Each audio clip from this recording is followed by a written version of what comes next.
Football is our religion. The One Course Stadium is our church. Nigel Clough, the God we choose to believe in, and by name only, I am your priest. This is the Sunday Sermon.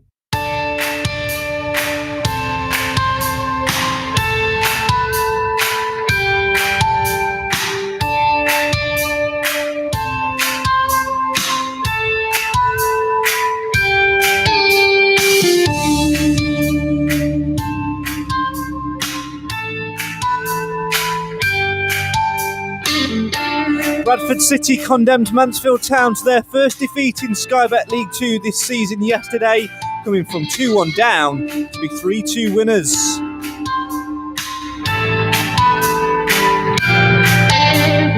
It was old acquaintances which played a long-running theme, former Stag Andy Cook popping up to score the winning goal, naturally, and an old friend of Elliot Hewitt from his Grimsby days. Part of the problem, according to Clough. Yes, Nigel Clough's scathing review of the game saw Hewitt mainly thrown under the bus alongside Farron Rawson, with the Stags boss accusing the right back of being a little bit too friendly with the Bradford left winger, saying that he didn't put a tackle in all game.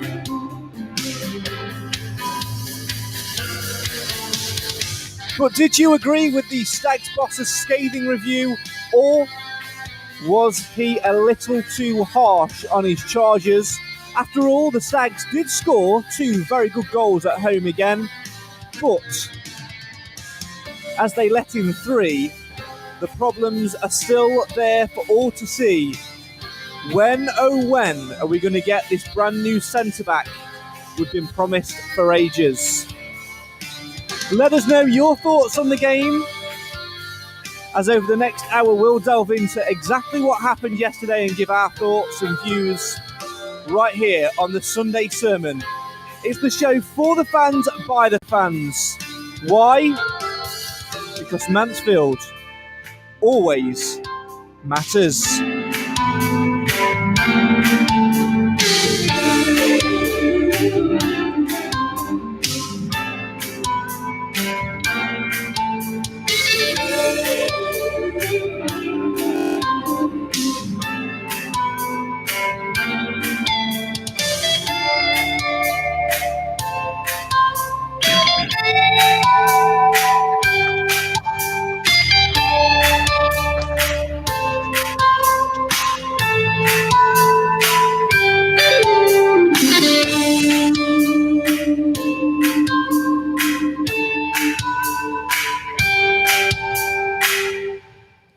A very good afternoon, one and all. Hope that you're all doing well. Of course, defeat at the start of the season is never nice, but 4 or so games in, the Stags still remain in the top 4. So it's not all doom and gloom on this Sunday afternoon, but a defeat all the same for the first time this season leaves a bit of a bitter taste in there. We need to, of course, delve into that a little bit more this afternoon and get your thoughts and feelings on that, of course. Helping me do so are my comrades, Clive Parkin and Mr. Nathan Edge, who's joined me virtually from other corners of the Intraconet.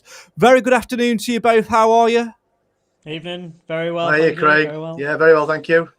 Of course, yesterday wasn't the result we wanted, wasn't the outcome we wanted, but yet again, the Stags really and truly only had themselves to blame with certain errors. We're going to delve into that a little bit more, but as always, we want you guys at home to get involved as well. So make sure you drop a comment and have your say on your team and let us know what you thought, including that scathing review from Mr. Nigel Clough, who, let's be honest, Nathan Edge, I'm not quite sure it was Nigel doing the post-match, to be fair. It sounded a bit like Brian at times.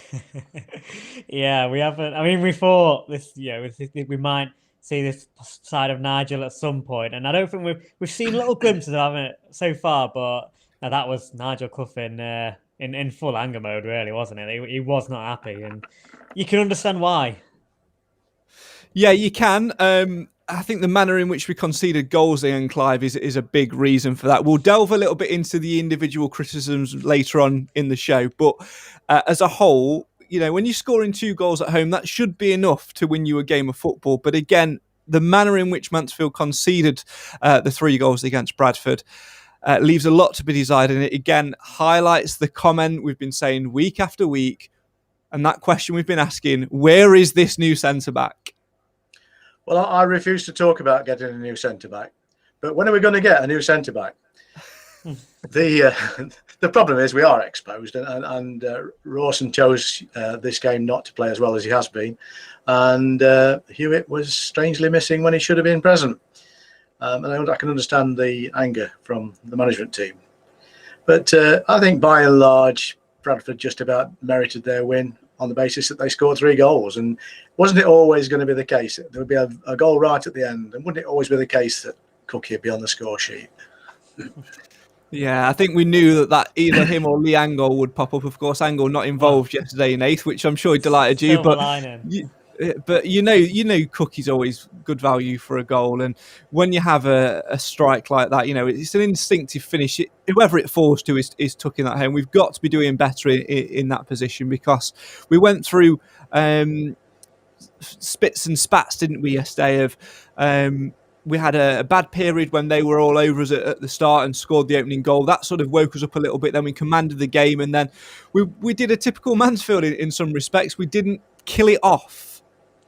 Yeah, I mean, to be honest, overall, it wasn't a bad performance, I don't think. I think certainly going forward, we've shown promise. We certainly compare it to last season. I still think we look a much better outfit than we were for the majority of last season, but it is frustrating when you do get 2 goals. We created two very good goals from our point of view that Hawkins put away very nicely. Obviously, one with his head and one with his weaker foot. So good for him. For his confidence going forward and getting on the score sheet in the way he did, and a couple of good assists in there from Ollie Clark and Rhys Oates. So a lot to be positive about going forward, but it's all well and good going forward and getting a couple of goals, but if you're not going to defend properly and do your, as Clough said, do your job properly, then you, unfortunately, against teams like that, you are gonna lose the game, and that's the frustrating matter of it. Because I personally think we deserved a draw. A draw would have been a fair result, and the last minute goal was a sucker punch, but you could see it was coming because they saw that we was weak on that side. We wasn't dealing with it. And they just kept coming and kept coming and kept coming, and it was only going to be one outcome from it in the end. Keep your comments coming in and have your say on your team. Paul has kicked us off by asking, do we need 1 defender or 2? Ryan says we look like we turned off in the last 30 minutes of the game. And Craig says Hewitt was constantly left exposed and kept drawing into centre-half. Faz was horrendous yesterday. A draw would have been a fair result, in my opinion. 7 points out of 12, 4th in League 2 after 4 games. I'd have taken that at the start of August as well. Keep those coming in. Last night, admitted to his mistake, Clough did, in the team selection regarding Hewitt. Martin says, enjoyed the game. Unlucky, deserved a draw. Nigel knows our weakness already and he will sort it. We need a commanding centre-back and we are still short in that midfield area. Yeah, absolutely. Let's, though, come to this question from Paul, who says, do we need 1 defender or 2, Nathan Edge? I'll come to you. We've just lost Clive momentarily. We'll get him back as soon as we can. Paul asks, do we need 1 defender or 2? What's your views on that? We definitely need 1. No, there's no question on that one. We certainly need a centre back, don't we? That's for sure. I'm guessing the question of 2. Do we need somebody on that right hand side cover as well? Because it's a tricky one, isn't it? Elliot Hewitt has gone from hero to villain, basically, hasn't he? He had a great, good game defensively against Colchester, albeit they didn't trouble us that much. And he got a goal, so he's hero Tuesday night. But then that defensive display was pretty poor, and you'd say he's the more defensive minded over Gordon. If you needed a more defensive sort of right back, you would probably put him in front of Gordon at the moment, wouldn't you? And that's a concern because we did that and we got undone, quite easily. So you do sometimes think, do we need somebody that can go out there as well? I'd be tempted to even go, let's go centre back and put Perch out there for when we need to be more defensively, and Gordon when we can go more attacking. That'd be and put Hewitt. You know, we don't have to completely discard Hewitt. He's had a bad game. Yeah. You know, but you know, maybe let's stick him back centre back where we saw him at sort of pre-season a little bit, where he did do better. Where I think his probably number one position was at Grimsby. You know, and change it around like that. I think to answer, I know I've gone a long way around it, but I think we definitely need one, and I think we can work around it for that right back area with the likes of Perch as well, maybe going in there. I agree. I think we need just the one, but it has to be a central defender. Obviously, we've not seen Hewitt at centre half yet, and that is his primary position. And you look at the height of him as well. I think he'd be more suited to that position. I feel we've got enough cover in that right back area. We've got Kellen Gordon, who can offer us a nice bit of attacking width and nice bit of attacking flair. He can get back as well because he's got the pace. You've got James Perch with the experience, who's played there year upon year in his career. You've also got James Clark on the fringes as well, who is a very, very good young right back with a lot of promise, and I do think that we're all right in that area. And then you've got Hewitt, who can play there as well if needed. What about you though, Clive? What was you saying? We're answering Paul's question at the moment. Do we need one defender or two? Nathan thinks we just need the one. I'm in agreement with Nathan that it should be a centre half, as we've mentioned week upon week. But what's your views? One or two? Well, ideally two, but one essentially. We know where the weakness is. I mean, just ironically, I thought that Cookie was well controlled for most of the game by our centre pair. And it's just it's a real shame that he managed to get that goal in at the end of the game there. But yeah, I mean, it wouldn't be a bad idea to have a good centre back and one in reserve, just only to cover for illnesses and injuries and obviously suspensions. So I'm perhaps being greedy. Maybe so, but who knows? You know, we've got to be, better prepared and all that. Lots of messages and comments coming in. Sue says we should have taken advantage of their keeper's wobbles at the start of the game. Martin says, enjoyed the game. Unlucky we deserved a draw. Nigel knows our weaknesses already and he will sort it. We need a commanding centre-back and still short in midfield. Jim says, on Hewitt, yes, he was poor, but got absolutely no protection from Ollie Clark. Look at the help Quinn gives Macca. There's no comparison. Philip says, which centre-back would you like to sign? If money wasn't an object and if we could go out and put a serious bid on the table. I've seen rumours this morning that Wrexham are after signing the lad from Cheltenham with the long throw, Ben Tozzer. I've always thought that he's an excellent centre-back, and that long throw is just another one to add to the collection. So I'd like to see us go after him, but would he drop to... I mean, a lot of people are questioning whether he dropped the conference, but obviously they've got money on the table. We've got a bit of money behind us, but I wouldn't say that we've got the money which Wrexham have, Nath, which is quite a comparison. But, I think if you're looking at somebody that's been there and done it and as a steady player, I quite like him as somebody of his ilk that's been there and done it consistently at the top end of a table for season upon season.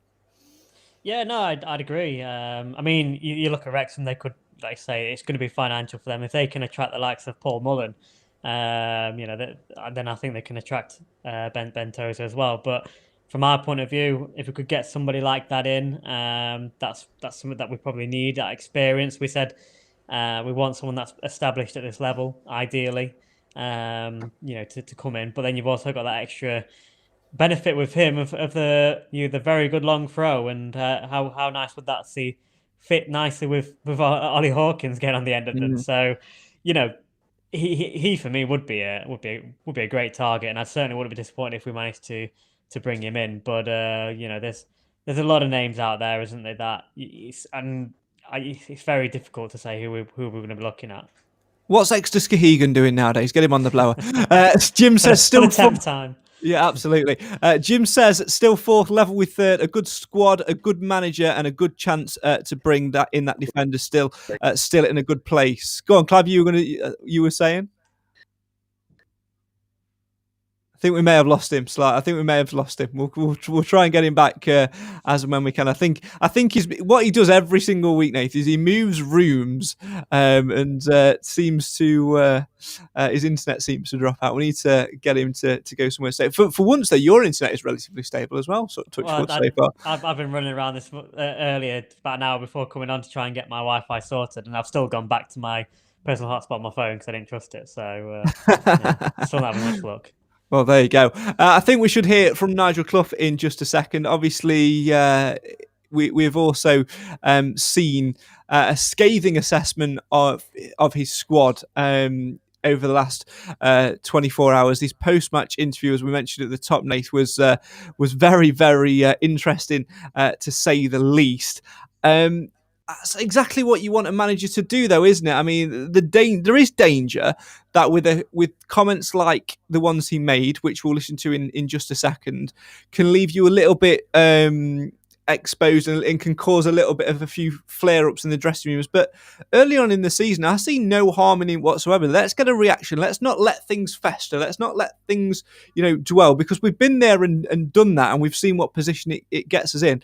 Hopefully, if it gets a reaction, then that's the sort of thing we want from our manager, as long as it's seen in a positive way from the players, as long as they're not going, "Well, you're just having a go at me. I don't think I did things wrong," and things like that. And you always saw there was a little bit of a point from Ollie Clark towards himself when he got subbed off yesterday as well, as if to say, "What are you taking me off for? Get rid of that. Let's just all pull in together." Yeah, I mean, I'm not going to lie. I loved that post-match interview because he come out and told it how it is, and he was clearly not happy about it. And I think the important thing is, I think it's a problem if he's not direct with a player in person as well. It's not. I don't think it's going to be one of the situations where in the dressing room he's not really said anything to them. It will come out publicly and slammed them. I think he slammed them in the dressing room as well, which I think they expect that from him to a certain extent. So if it's expected, then I don't think it's a problem, if you know where I'm coming from with that. So I think that in some ways it's fine to come out to react like that, even publicly, because it's kind of expected from him a little bit. I also think a part of it might be just to put a little bit more of a sort of a bit of urgency on David Sharp and the Radfords to just let's really work a bit harder to get this defender in. Playing devil's advocate there, but I just think some of it might be just, he's not happy. It's clearly not happy about that, and I think David Sharp's phone would have been ringing very quickly after that game as well to say we need to get moving with centre back. Yeah, I absolutely agree. We'll get Clive's thoughts on that in just a second. He has moved rooms as well, as we can see on our cameras. We'll speak to him in just a second. But first, without further ado, we're 18 minutes and 34 seconds into the show. It's time to listen to some Nigel Clough gold. This is him speaking to I Follow Stags after yesterday's game. Strap yourselves in. It is an absolute corker. We didn't defend well enough. You scored 2 goals at home to lose a game. You're entitled to get something from the game, and we didn't. And the difference, 2 previous ones we've won, 2 goals have been enough. It wasn't today because we defended so ineptly at times, and especially down the right-hand side with Hewitt and Rawson, where all the problems came from. Well, I don't think we were particularly open. I just think they didn't do their jobs. And as you can probably tell, I'm a little bit angry at the moment, so I'm going to have to be careful what we say. Very, very disappointed. Probably picked the wrong team today. Should have played Kel Gordon, brought him back in at home. Probably a mistake on my part. I think Elliot Hewitt used to play at Grimsby, the lad that scored and then made the 3rd goal. And he's obviously very good friends with him because he's not tackled him all game. I thought it was a brilliant League 2 game, first and foremost. I didn't think it was end-to-end, so it was mainly us attacking for the majority of the game. But I thought we scored 2 brilliant goals. Didn't create many clear-cut chances, but we put a lot of good balls into the penalty area, and we played some good stuff at times. Lost George Maris just after half-time, which is always a blow because he's one of our main players. But I thought we played some very good stuff today. He's got a very sore knee. At the time, I didn't think there was anything wrong with the tackle, and I said that to the 4th official and to Derek, actually, Adams. But having seen it back, I think it's very, very close to being a red card. It's his following leg. He's gone over the top and caught George right on the kneecap. I think it's too early, but I think hopefully it's just a whack, which is a good sign. Nothing more, no more damage than that. We certainly hope. But Ryan Sturck came on, and I think he did well. He played a brilliant ball leading up to the second goal. I thought they were excellent goals again. The goals we've scored here so far this season, 6 in 3 league games, have been of very good quality, and his 2 today. We're just encouraging him as much as possible to be within the width of the goal. In the first 10-15 minutes he wasn't, and he was hanging out at the far post too much. We're not looking to cross the ball there. We're looking to cross the ball in the width of the goal where he can score with one touch. And he was in there twice, and he scored, I thought, 2 brilliant finishes. Stags boss Nigel Clough speaking after yesterday's game. You can watch more of that on iFollow, stagsmansfieldtown.net/iFollow. Clive, we're going to come back to yourself. You were listening to Nigel Clough there. We've all listened to that on repeat over the last 24 hours or so. He gave a scathing assessment of his squad, including quite a clear dig at Elliot Hewitt. What were your thoughts on Nigel Clough's interview when you first heard that last night? I think there should be a note of caution about giving interviews immediately after a very disappointing situation. There'll be people who think he was spot on to have a go at him in the way he did publicly. And there'll be others who'll think that was a bit unprofessional, Nigel. You should have kept that in the dressing room. I found it an entertaining interview.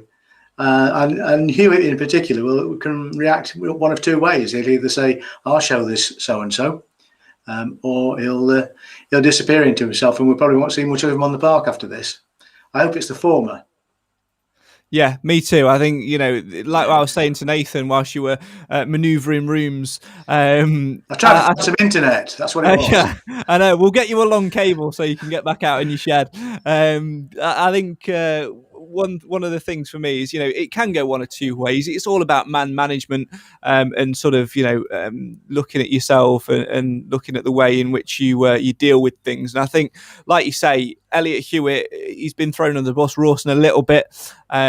He can react in one of 2 ways. He can, go into his shell and spit the dummy out, or he can get to training on Monday morning and absolutely, try and prove the manager wrong. That'll be what Nigel Clough is hoping for. But, on the comedic side of it a little bit, when Nigel Clough was first appointed, we did sort of start noticing, and a lot of people have over the last few years or so, especially when you listen to other podcasts of players that have played with him before, Nathan, about mannerisms which he shares with his dad. And obviously, we're able to watch it. You can just listen to it.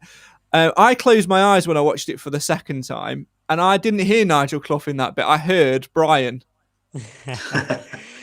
Yeah, that's what I was saying. I think he eased himself into the club a little bit, but I think we all knew it might come at some point. And I think we're starting to see, like I said, the more the Nigel Clough that we sort of expect. But like I say, he's going to have traits from his dad there. He's grown up, and his dad being such a character, it's no surprise that it's going to rub off on his son a little bit. And I think we certainly saw that in that interview. What I heard was not, Hewitt must have been friends with him because he's not tackling him all game. It was, I heard, young man, if I play you at right back, son, I expect you to put a tackle in. That's all you get. I mean, there was no swearing there, so it was I know. almost spot. I'm trying to keep it family friendly. We're broadcasting on 3 platforms here. I don't want to lose viewers. Mind you, we probably just have lost viewers after I did that scathing impression. But there you go. You've lost me. I'm going. I've had enough of that. Well, there you go. You can.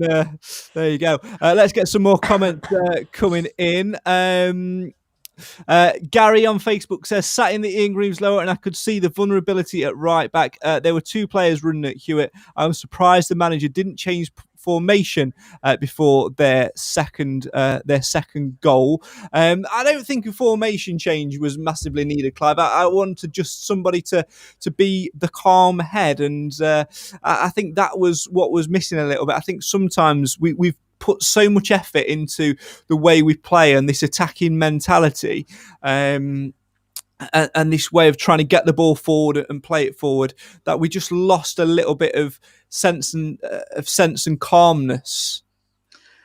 Yeah, but having said that, you've got to lay a lot of the blame at the manager's door, because he, like the fans, can see where the problems are, or at least I hope he can. And it's quite obvious from where we were, and if anybody watching the game with any elevation, you could see there was a real problem always down the right-hand side from a defensive point of view. And he said that he made a mistake and he wanted to play Kell. I'm not even sure that would have been the solution. I think there was a line of support needed there that our number 4 wasn't getting.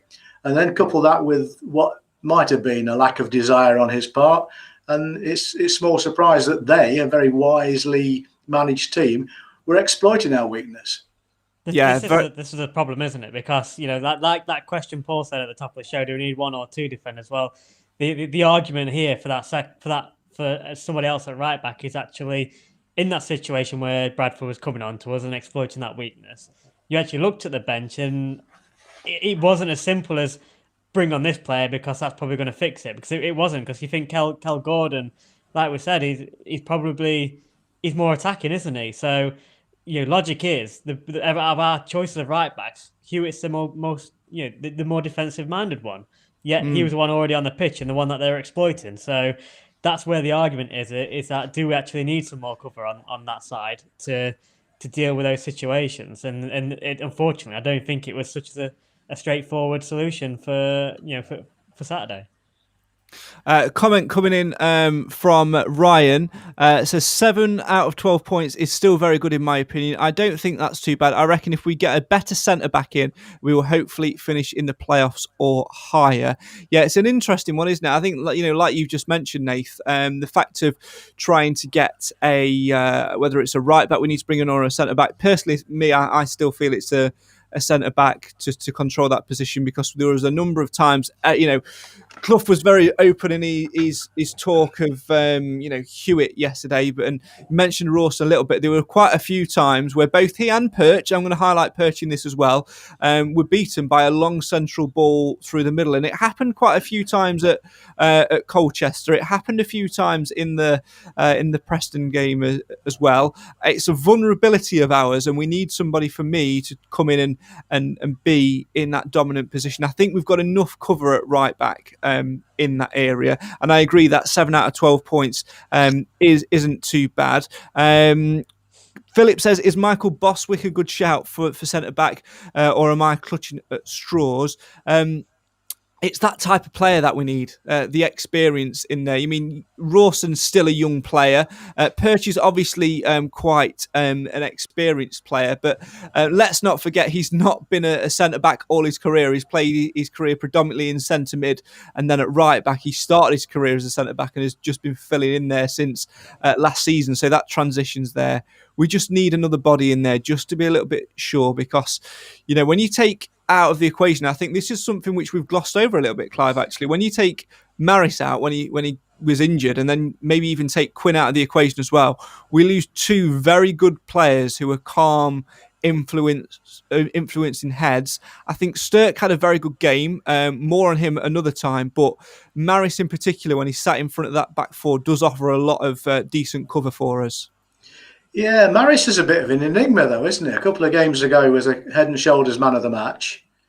Last time out, he wasn't, and it was open to a degree of criticism. And then, yes, against Bradford, we didn't half deteriorate when he went off the field.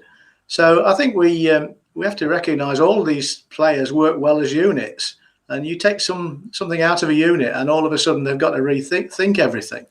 I don't think we've seen anything like Lapsley's skill yet this season compared to last season. I think the jury's still out on Oates at the moment. I think there's a little bit of growing into the team still to happen. And let's be clear about this. We've lost 1 game. We've had probably the hardest set of fixtures for an opening month we could have had. Yeah. And there'll be teams we'll be playing later this season that are nowhere near as good as the ones we've already played. So I think it's too easy to get too despondent. But let's go back. Yes, Bostwick would be a great acquisition for a season. Yeah, well, I think that's all we get 1 season out of him. Yeah, probably. I'm just going to say, I'm not actually feeling that despondent. I think you actually, again, like you said there, Clive, you take into consideration that we start with fixtures we've had to start off with, and we should have come away with 3 points from Colchester. So, we could have been sitting even, with 9. We should have been sitting with 9 points on the table. But 7 still good. So I think there's a lot to positive about knowing that we've played very tough teams that are going to be up and about there, and we know we can definitely go up a few more gears because, like you said there, we've got Lapsley, although he's not hitting his heights at the moment, I'm confident he will at some point. I personally think Oates is actually improving. I thought he's got some criticism from yesterday, but I actually thought there was a few occasions where I thought, Jesus, he's really starting to grow into this team. So I think there's still a lot to come from us, which can only be positive. Yeah, that's a question which Paul has raised on Facebook as well. What do you guys think to Rhys Oates at the moment? I agree with Nathan. I think he's a very competent player. I think we've got a lot more to come from him. He's made a step up. He's in promotion winning side last year with Hartlepool, still settling into a new area. That's another thing we don't take into consideration when new players join clubs from elsewhere. And he's trying to find his right position, isn't he? He had an excellent game for me against Preston up top and showed what he could do when he was playing as an out-and-out striker. The other times he's played, pretty much at the top of the diamond and had a little bit of space. He played up front against Colchester in the absence of Ollie Hawkins. I just think it's about him finding his feet. I personally think, I don't know what you guys feel about this. I'll come to you first on it, Clive. That if we went back to the 4-3-3, which Clough started with back in his tenure, last season, with the 3 midfielders and 3 front men, I think Oates on the right hand side of that, Johnson on the left, playing off Ollie Hawkins, that could be very, very dangerous indeed and very, very fruitful for us. I agree. In fact, this is my preferred format anyway. I agree. And in fact, I'll go back to what happened yesterday. When we were 2-1 up, we should have abandoned the diamond at that moment and gone to a 4-3-3. It would have made it harder for the opposition, and it would have given a little bit more relief, a bit more support for the areas where we're weaker. But I'm not Clough. He makes his own decisions on these things. But Danny's yet to make a huge impact. I think the Hawkins has definitely hit the ground running. It's a superb asset in the air. Somebody needs to teach him how to dive. Get Danny Rose on the blower. I'm surprised he didn't get booked for that, by the way. He dived about 3.5 hours after what would have been the tackle. Anyway, I think to pick up on Nate's positiveness, I think there's every reason to be positive. We're not playing bad. There's some areas where we've played really well. We've made the Mansfield habit of late mistakes. Get rid of that. An extra goal a game and we'd be flying. Yeah. You might want to sit down for this, Craig, but for the first, you probably all sat down, but you know what I mean. For the first sort of 4 games, how good are we looking down that left-hand side? And Stephen McLaughlin, for me, I know it's 4 games in. Man, whoa, you're right so far. I know it's I know you've had COVID. I know you've had COVID, but I didn't know that all of a sudden it would turn you into a Stephen McLaughlin fan. Neither did I. That wasn't on the government list of symptoms.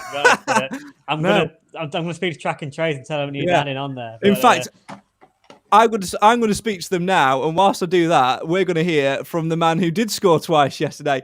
Let's hear from the goal scorer himself. Let's hear from. I'm happy that I say I got 2 goals for myself. Let's hear from Ollie Hawkins. I'm happy that I say I got 2 goals for myself. And disappointed that them 2 goals didn't contribute to 3 points. So it's disappointing afternoon from us, but we just sort of got to get over it as quick as we can and look forward to next week. I feel like we may have, when we took the lead, we took the foot off the gas a little bit and weren't really at it like we were when we was 1-0 down and 1-1. So it's something we've got to work on, I suppose, and it's relatively early in the season. We can sort of eradicate them mistakes early. And look forward to the next few games, and hopefully, like say, don't make them mistakes. It was a great ball. I think a pinpoint perfect ball, to be honest with you. And we had a lot of crosses put previous to that, and I was just about almost there and over my head and things like that. And as long as there's balls coming in the box, if you can get 5 or 6 at half, myself, Danny Johnson, other strikers, if we're playing and we're in the box, we're more likely we're going to get on the end of them. And like I said, that first one today, everything was perfect with the cross, the connection, and like I said, the finish. Not like me really to score volleys, or especially with my weaker foot. But again, I was just in a great position and connected it really well. And like I say, it was a good goal to go 2-1 up. It's just a shame we couldn't hold on. I think DJ will tell you the same. We've started a lot of games together. There's chances there for us, and I feel like each game this team can score 2 or more goals. If we can sort of start maybe conceding less goals than we have maybe, and then make it all an all-round game, I think we'll be perfect and a real strong team.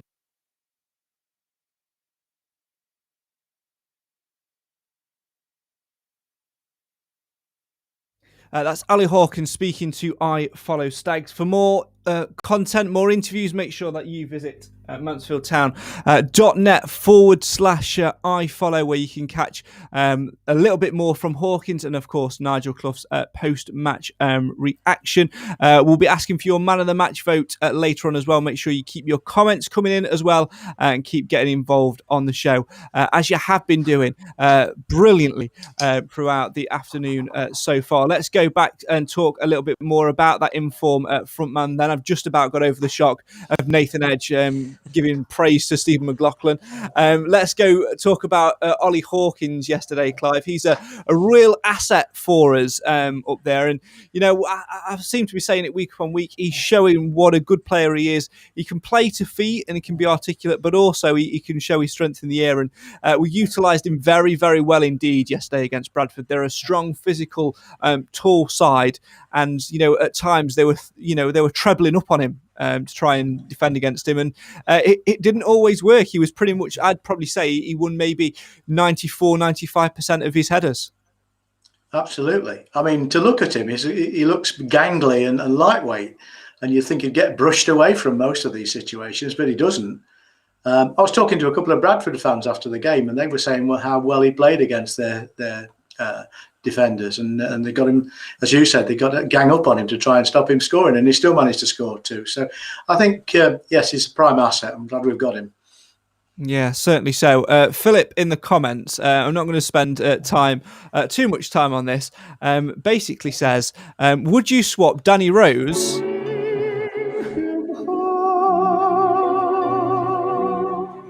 for Jordan Bowery? And of course the answer is yes.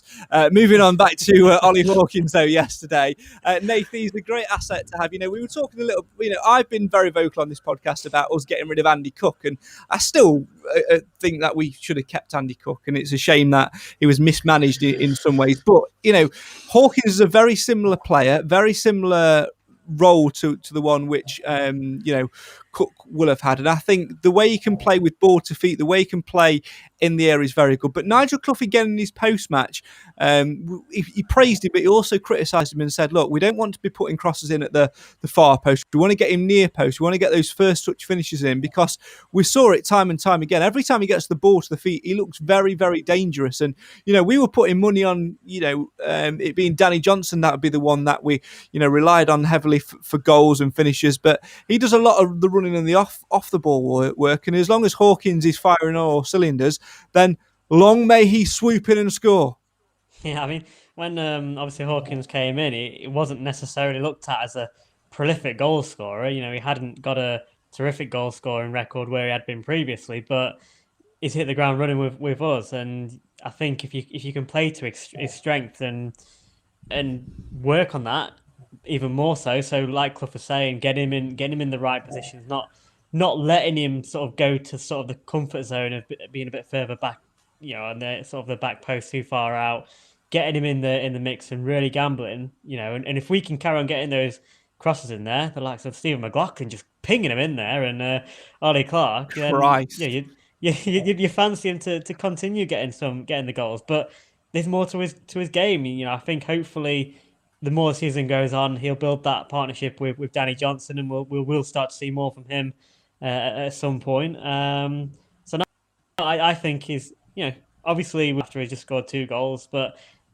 I think he's looking like he's going to be a really good signing for us this season, and could play a big part. I think we missed him for a lot of the game on Tuesday night as well. So, and I think that speaks volumes in that.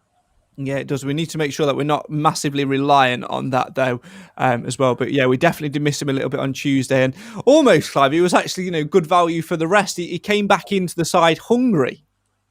Yes, absolutely. And sometimes I think that's the best way to get a player up for a game, is to make him hungry. It doesn't always work, but yeah, I think so. I'm old enough to remember the days when Kevin Keegan was like the world superstar player, and he scored a hatful of goals over a number of seasons for Liverpool, but primarily because he had John Toshak with him. John Toshak was a big unit. He was a target man. And that's very much what I'd like to see, Hawkins alongside with Danny there, smash and grab, if you will. I just think we need that situation where there's an obvious target man. He doesn't always get a header onto target, but he lays it off for someone else. And I think someone, dare I say it again, Danny Rose would be in his element playing alongside him. It's just automatically played. Stop it. I think CJ would be even better up there. Oh, Nathan, I've lost me. Right, you're going to have to sing it. I've lost my mouth on the screen. No. You're going to have to sing it because I lost my mouse off the screen. Bring him home. There we go. There you go. Faded it out. I can't play it too many times. There you go. Going back to what I was trying to say sensibly, I mean, a tall unit is quite important. And I said unit, not eunuch, by the way. Somebody who could be the target person. I'd rather hope Barry would, in part of the game, play that role where he could be the big person that we take the ball up to. It didn't quite work out that way. And that's partly because we played him down the left-hand side all the time. Yeah, I mean, personally, I thought that was his best position for us on the left-hand side, that front three. However, a question has come in from Paul on Mr. Bowery, which says, can you see Bowery going out on loan? For me, not unless we bring another striker in, because I don't think, I think he still rakes him. I still think he's got a part to play because if, and I don't want to be uber negative, but if Hawkins was suspended or took a knock, he's the man to go in and play that role of, the target man in the air. As I think he was probably brought in to play last season, but he just didn't transpire that way. And of course, you can play him down the left-hand side. And as we saw in pre-season, we can play him as emergency centre-back if the centre-back pairing doesn't come in. Imagine if a club statement comes out saying Jordan Barry released from contract, and 2 hours or so later, Jordan Barry re-signs as centre-half and he's holding the number 5 shirt. I could see that, but... I'm waiting for the starting lineup on Saturday against Swindon. Centre back Jordan Barry. Rawson's out, Gordon's in at right backs, and Barry's centre back. You never know, but no, I agree with you. I think Barry is. I know he hasn't really got going so far this season, but he didn't last season, did he? To begin with, let's be honest, he had a terrible start, but. He got a lot of stick last season, didn't he? He got a lot of stick from the fans as well.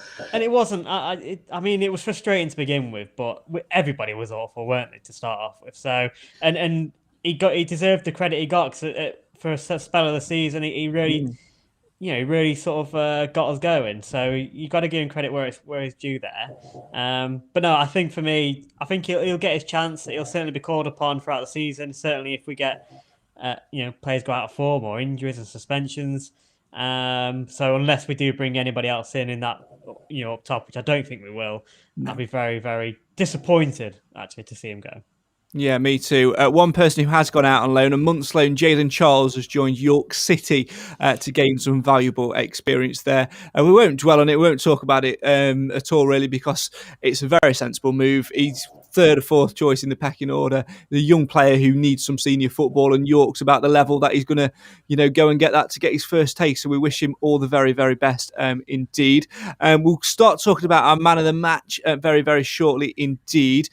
Final thoughts though on yesterday, of course. We've now got a week to sort of stew on this, a week to work on the training ground and to try and go to Swindon, who again, it's not going to be the easiest of tests, is it, Clive? Because like us, they've had a very good start to the season. They've had a very similar start to the season, 2 wins, a draw and a defeat. It will be another tough game. Like you were saying earlier, the set of fixtures we've had at the start are very, very tough ones indeed. Yeah, just like a bumblebee shouldn't be able to fly, Swindon at the start of the season shouldn't have got a point from anybody. They were in complete disarray.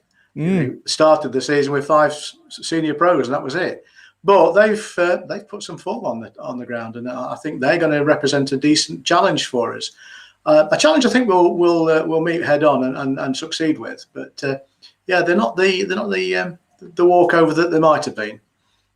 No, they're certainly not. They're certainly a team to watch and keep an eye on. Of course, that will wrap up the August fixtures as well. Obviously, a Tuesday night trip to Harrogate Town in the Papa John's Trophy on the 31st, and then we play them at home, of course, on the Saturday in the league on the 4th. A trip to Warsaw, and then a home game against Rochdale, and then a trip to Leyton Orient as well in September to come. We'll talk more about that as the months go on. Plus, we'll start talking about man of the match votes in a couple of minutes' time. So make sure you get your votes in on that in the comments. Make sure you let us know who you feel was your man of the match on Saturday, yesterday at home. I'm sure that this may well go one way indeed. I'm sure it may well all go towards Ollie Hawkins, but we'll come to that in just a minute. Also start thinking about your lessons to take away from this as well. First, though, let's delve into yesterday's scores in and around the grounds elsewhere in Sky Bet League 2 as the Stags lose 3-2 at home to Bradford City. Let's get thoughts elsewhere from in and around the grounds in Sky Bet League 2 yesterday.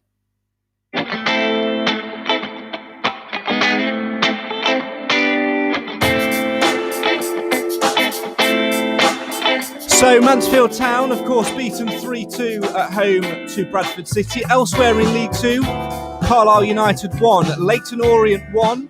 Exeter City found their shooting boots, beating Bristol Rovers by 4-1. High-scoring game between Forest Green and Crawley, 2-2 at half-time. It finished 6-3 to hosts Forest Green. Harrogate also got 3 points yesterday, beating Barrow 2-1. Hartlepool got a clean sheet.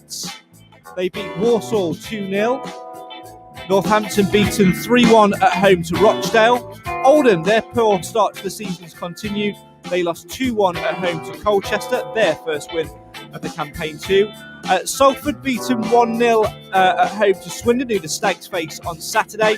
Scunthorpe and Sutton United played out a 1-1 draw, same scoreline between Stevenage and Port Vale, whilst Tranmere were beaten 1-0 at home to Newport County. The Sky Bet League 2 table, Forest Green lead the way at the top with 4 wins from 4 games, maximum points. Bradford, courtesy of beating us, sit in second. Swindon in third, 1 better goal difference than ourselves, who occupy the top spot in the playoffs, which is made up of Stevenage, Harrogate and Hartlepool. At the bottom end of the table, it's Oldham, yet to get off the mark with 4 straight defeats, propping up everybody else. Walsall in 23rd, Salford just above the drop zone in 22nd.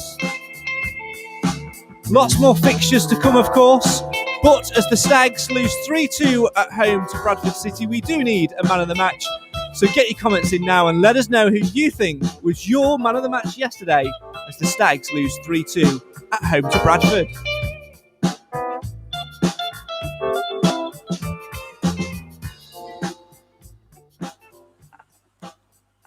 So let's get the thoughts of Nathan Edge and Clive Parkin then as well. They'll give us their nominees for man of the match, and then somebody will be getting a coveted tweet from Mr. Nathan Edge. Get your comments in right now if you want to vote for your Mansfield Matters man of the match.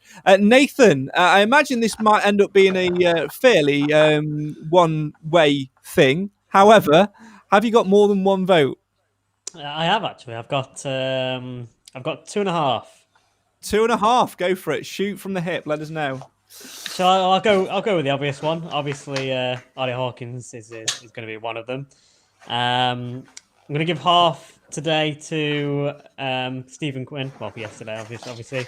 Again, thought he played very well on that left-hand side. And another special mention to Stephen McLaughlin, believe it or not. Yeah, who if we did man of the match on against Colchester, by the way, he would have got it. But yeah, so Stephen McLaughlin for me again. I think down the left hand side again we were very strong. Not, but obviously going forward we were very strong, but defensively we was pretty good down there too, which is why they obviously chose to attack the opposite side. So, but yeah, my overall man of the match vote is going to obviously go to the double goal scorer, Ollie Hawkins. Should have had a hat trick, of course, as well. Clive, are you going to go down the same route? How many players are in the frame for your man of the match vote? 3. Go for it. Talk us through them all and your reasonings for it. Hawkins doesn't need any explanation, really. McLaughlin, work rate and improvement, match on match. And Hewitt. No, I don't mean that one. No, just two. Just two. Jamie Hewitt. Jamie Hewitt. Yeah. Jamie Hewitt. If only we'd have had Jamie Hewitt playing, we might not have conceded 2 sloppy goals. But my vote will go to Jamie Hawkins. To Jamie. Nothing ever changes. Never change, Clive. Never change. Mine. I think we're gonna. One. There's definitely an honourable mention from mine. I've got. I've got 2 in the frame, and I think they're very much similar to Nathan's.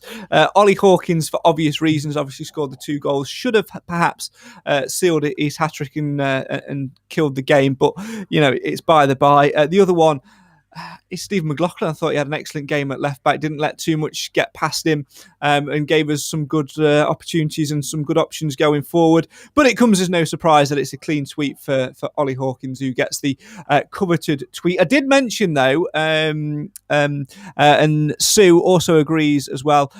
She says Stephen McLaughlin gets my man of the match. Obviously should be Hawkins, but 3 votes to 1. Nathan, you know where your coveted tweet is going. I did mention though that I've got an honourable mention. It was one in which nobody had mentioned, but it's going to go to Ryan Stirk, who came on for George Maris. It's a big blow losing George Maris in that diamond when we play that formation. He's really, really making that position his own. But Ryan Stirk, I thought, was absolutely fantastic yesterday, Clive. For a young player with very little, in fact, next to no league experience, really, he's got a very calm head. He's got some good vision on him as well, and he's got composure on the ball, and he looked very, very comfortable in there. He was, of course, heavily involved in Hawkins' second goal. Yeah, he did nothing wrong when he came on. I'd like to see him get a game. I think Clough fancies him as well, so I think we're going to see more of him. He doesn't look. What's the word I'm looking for? He doesn't look to be a dominating player. He's a more skillful, more mobile player. But we've not seen enough of him to judge, to be quite honest. But I like what I've seen so far. Yeah, he's a very good, competent young player. Nath, what's your views on Ryan Stirk? I mean, you bring a young midfielder in. We've got young midfielders at the club already, in the likes of Jason Law and Keaton Ward. Stirk's been brought in to challenge, and he's already ahead of them in the pecking order as well, which is a little bit of a shame for our own academy, but is a good young player who, can put himself about a bit and make those key passes in midfield. And, if George Maris has to have a rest on Saturday, or he's missing or for whatever reason, I wouldn't be too concerned to see him in there. The good thing with him as well is, we've already seen him play in a number of positions. He can play on that left-hand side to replace Stephen Quinn. He can play at the bottom of the diamond to replace Maris. No doubt he could play the right to play, to replace Ollie Clark as well. Yeah, I mean, that's probably the thing that's maybe giving him the edge at the moment is that versatility. Certainly when you look at that sort of the George Maris role, you probably wouldn't put Jason Law there for sure. Keaton Ward maybe, but at the moment it's like I say, Clough does seem to fancy Stirk, and I think he's obviously brought him in for a reason. And it was one of them that when he first came in, I kind of thought we might not see that much of him. I thought he might have just been there as a real backup player, but like sort of Jayden Charles sort of level. But I've obviously very wrong. I thought we might have seen more of Ryan Burke than Stirk, but no, he's been called upon earlier than maybe what was expected. But I think each time he's gone onto the pitch, he has got better. So at least we can have a bit of reassurance there that he can come on and be called upon when needed. Yeah, certainly so. I'm sure we'll see that as the season goes on. We wish George Maris a speedy recovery as well. Nigel Clough said it was just a bit of a knock. We'll see how things progress in midweek, of course, throughout training, and get an update later in the week.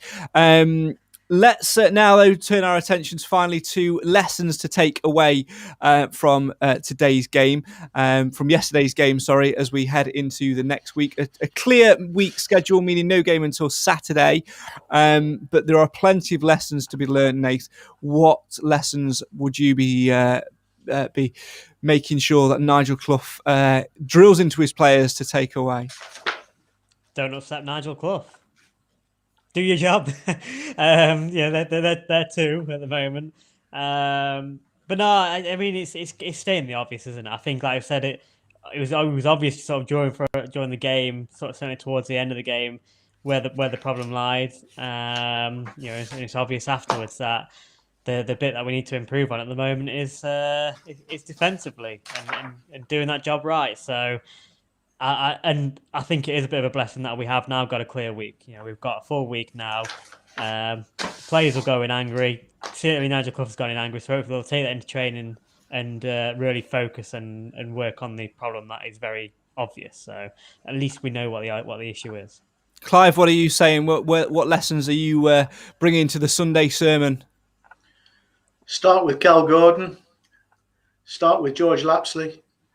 And if you're going to use Tyrone, bring him on earlier. I have a question. In fact, I have all the questions. Who's Tyrone? Thompson?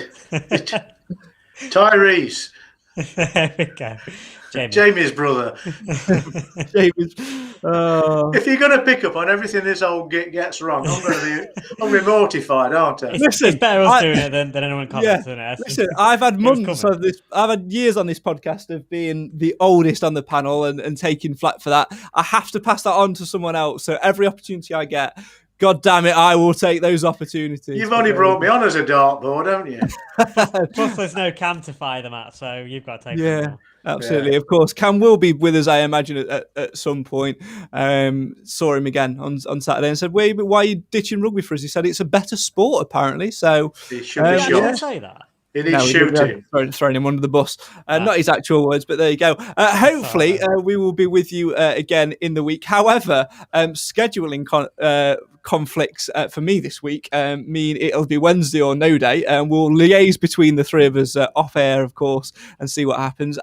Unless something big happens in the week, it may just be next Sunday that we're with you, but we will, of course, let you know. Hopefully, we might sign a centre back. If we do, we'll be talking about that. Maybe even Nigel Clough.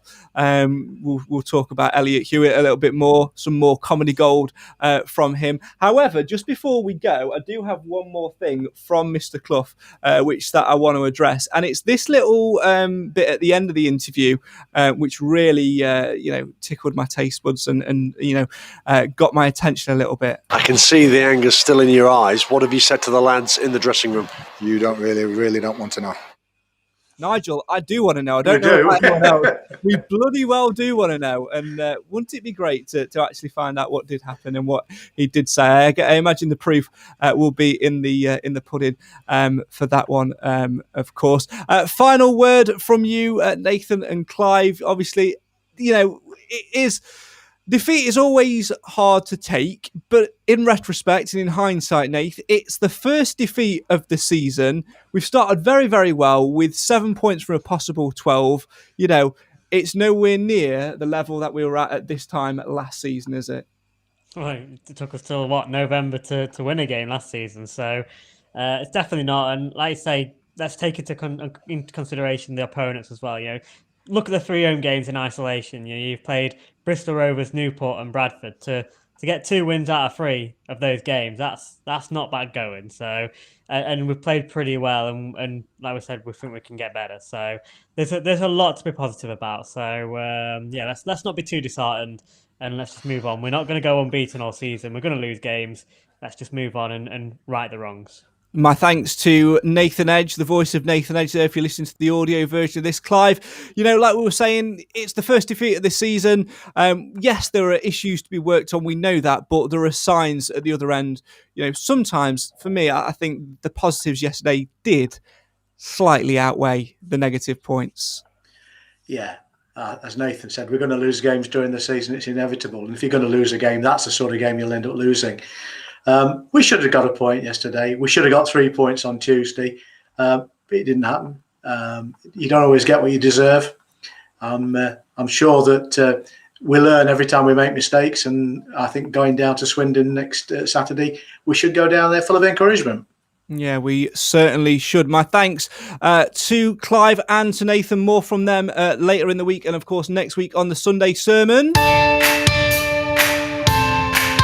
That is it, though, from us this Sunday evening. Thank you very much for getting involved and having your say on your team. Today's lessons then. Don't upset Nigel Clough and do your job. Start Kellen Gordon, George Lapsley, and use Tyrone, or Tyrese to give him his proper name. Bring him on earlier. And from me, my lesson is this.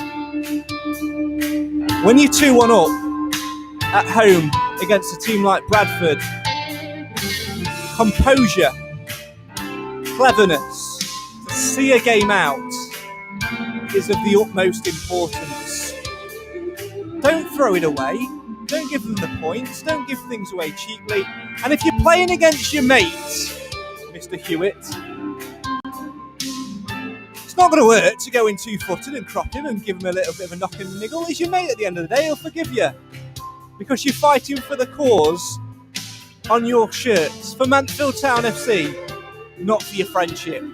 Mansfield matters more than friendship when they're on the opposing side.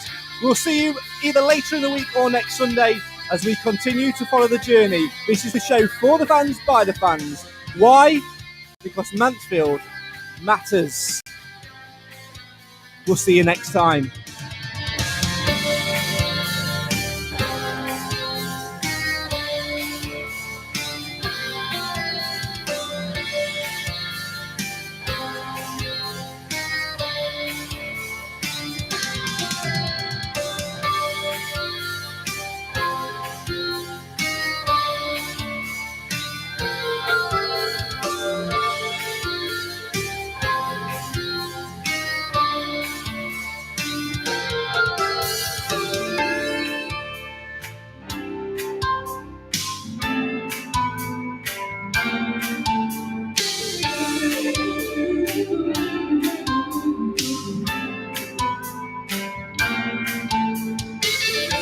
For more Mansfield Matters content, visit mcfcmatters.co.uk. The views expressed in this broadcast are solely those of the individuals.